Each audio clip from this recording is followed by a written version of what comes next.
ماہر بھائی کیا ہے دعا کا معاملہ؟ دعائیں قبول کیوں نہیں ہو رہی؟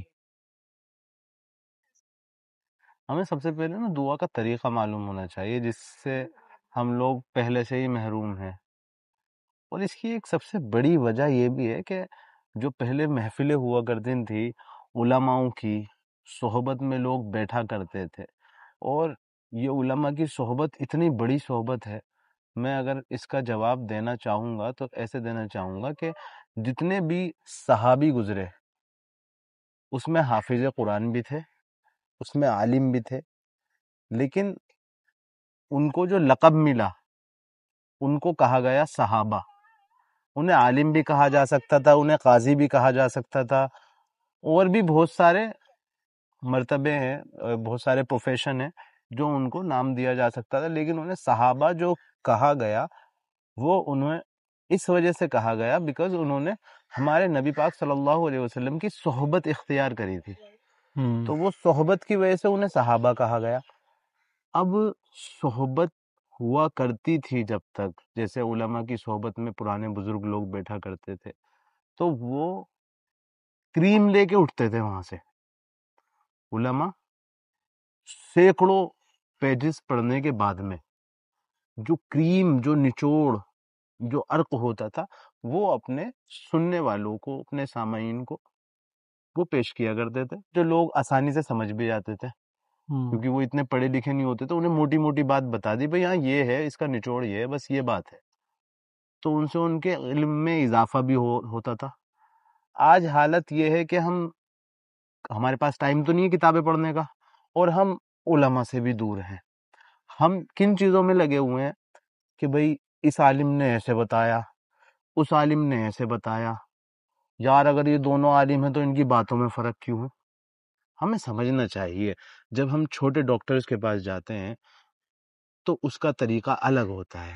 کئی کبھار تو ایسا ہوتا ہے کہ وہ ایسی چیزوں سے پرہیز کرنے کو کہہ دیتا ہے کہ بڑے ڈاکٹرز کہتے ہیں کوئی نہیں، آپ کھا سکتے ہو وہ چیزیں، تو تفریق ہو جاتی ہے، فرق آ جاتا ہے دونوں باتوں میں، لیکن اس کا مطلب یہ تو نہیں نا کہ وہ ڈاکٹر غلط ہے یا والا ڈاکٹر غلط ہے، ہم اس پہ لے کے بیٹھ جائیں، اس کو ٹاپک بنا لیں اپنی باتوں کا۔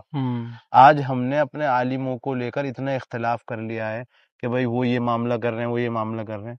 خیر، اس بات کا نچوڑ یہ نکل کے آتا ہے کہ دعا کا سب سے پہلے کانسیپٹ یہی ہے کہ جب بھی انسان دعا مانگے تو اس کے اندر سب سے پہلی بات یہ ہے 0.01% بھی اسے شک نہیں ہونا چاہیے کہ میری دعا قبول ہوگی یا نہیں ہوگی۔ اگر ایسا ہوتا ہے تو وہ اپنی دعا کی مقبولیت سے محروم ہو جائے گا، اس کی دعا قبول نہیں ہوگی، بھائی بات ختم۔ اب ہم اپنے اندر جھانک کے دیکھیں، ٹٹولیں اپنے آپ کو، تو جیسے ابھی مغرب کا ٹائم ہونے والا ہے، اب ہم مغرب کی نماز پڑھیں گے تو مغرب کے بعد ہم دعا مانگیں گے، تو کیا ہم اتنے شیور ہیں جو ہم مغرب کے بعد مانگنے والے ہیں وہ ہمیں مل جائے گا؟ ہمارے ذہن قابو نہیں کر پا رہے نا اس چیز پر، کیوں؟ اب یہ ہے تو ایمان کی کمزوری نا کہیں نہ کہیں، تو ہمیں اتنا ایمان کو اس لیول پہ لے جانا پڑے گا جو اللہ کہہ رہا ہے ہم سے کہ بھائی دعا ہمیں اتنے بھروسے کے ساتھ، اتنے ایمان کے ساتھ، اتنے یقین کے ساتھ مانگنی پڑے گی کہ ہاں جی جو ہم مانگ رہے ہیں ہمارا کام ہے مانگنے کا، اور ہم مانگتے رہیں گے، اور اس کا کام ہے دینے کا، وہ دے گا۔ ہم یہ سوچیں وہ دے گا کہ نہیں دے گا، فارمیلٹی کے لیے دعا تو ہم روز ہی مانگتے ہیں، مانگ لیں، تو بھائی وہ ایسی زندگی گزرتی آ رہی ہے اور آگے بھی ایسی ہی گزر جائے گی۔ اس کے اندر مجھے ایک بات یہ بھی آ رہی ہے کہ کنیکٹ کر رہی ہے کہ لا آف اٹریکشن کر کے جو بک آئی تھی اس پہ بھی اس کا بھی بیسک یہی تھا پوائنٹ کہ آپ اگر کوئی یا وشواس کے ساتھ کوئی کام کر رہے ہیں تو آپ کا وہ کام ہو جاتا ہے، یقین آپ پہ پورا ہونا چاہیے۔ تو ایمان اور دین بھی ہمارا وہیں پہ ہی لے آ کے ٹچ کرتا ہے کہ ہمیں پختہ ایمان اور پختگی دل کے ساتھ یہ یقین ہونا چاہیے کہ ہماری وہ دعا قبول ہوگی، تو دعا قبول ہونے کی چانسز اس کے بہت ہائی چلے جاتے ہیں۔ اور بالکل حقیقت ہے، الحمدللہ وہ دعا قبول بھی ہوتی ہے، اس کے طریقے بھی بتا رکھے ہیں کہ دعا 3 طریقے سے قبول ہوتی ہے، یا تو اس کا کوئی الٹرنیٹیو مل جاتا ہے، یا آپ کو کوئی انعام مل جائیں گے، بہت ساری چیزیں ہیں، لیکن حقیقت یہی ہے کہ اگر ہم دعا مانگیں تو بھی پورے اخلاص کے ساتھ مانگیں، ہم نماز پڑھیں تو اخلاص کے ساتھ کریں۔ بات بالکل جائز ہے آپ کی، حقیقت یہی ہے کہ آپ کو پورے بھروسے کے ساتھ میں دعا مانگنی پڑے گی. آپ کو یہ پتا ہونا چاہیے جو میں مانگ رہا ہوں وہ مجھے مل جائے گا. اتنا یقین آپ کا پختہ ہونا چاہیے، یہ ہے بالکل. مین بات.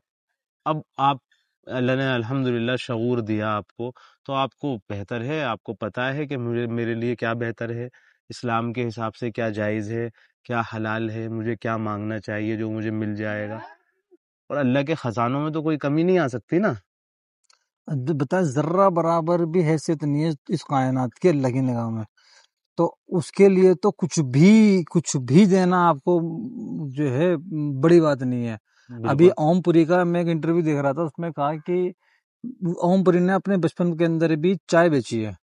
ٹھیک تو ہے. اس نے کہا، ایک انٹرویو چل رہا تھا، اس نے کہا کہ اگر ایک چائے بیچنے والا چھوٹو جو، اور وہ آج کسی زمانے میں چائے بیچتا تھا، آج وہ اوم پوری بن کے تمہارا ہمیں بیٹھ کے باتیں کر رہا ہے، تو یعنی کہ دنیا میں کچھ بھی پوسیبل ہے.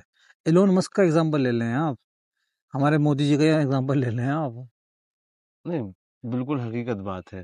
بس یہ کمی ہے اگر تو ہمارے اخلاص کی کمی ہے، اخلاصی کمی ہے. کمی ہے تو ہمارے مانگنے کی کمی ہے.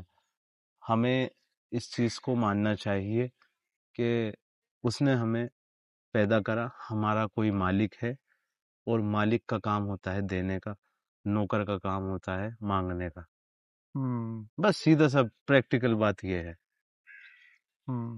انشاءاللہ باقی اس کے علاوہ جو ہے وہ ٹاپک پر بات کریں گے اور ڈیٹیل میں. ڈیٹیل میں. اور نیکسٹ ٹاپک بھی جو ہوگا نا، گناہ ایکچوئل میں ہے کیا، اس پہ ہم نیکسٹ ویڈیو میں بات کریں گے. جو ہم سوچ رہے ہیں وہ گناہ ہے، جو ہم واقعی جس کے بارے میں سوچ بھی نہیں رہے وہ گناہ ہے نا. چلو اختتام کرتے ہیں جی.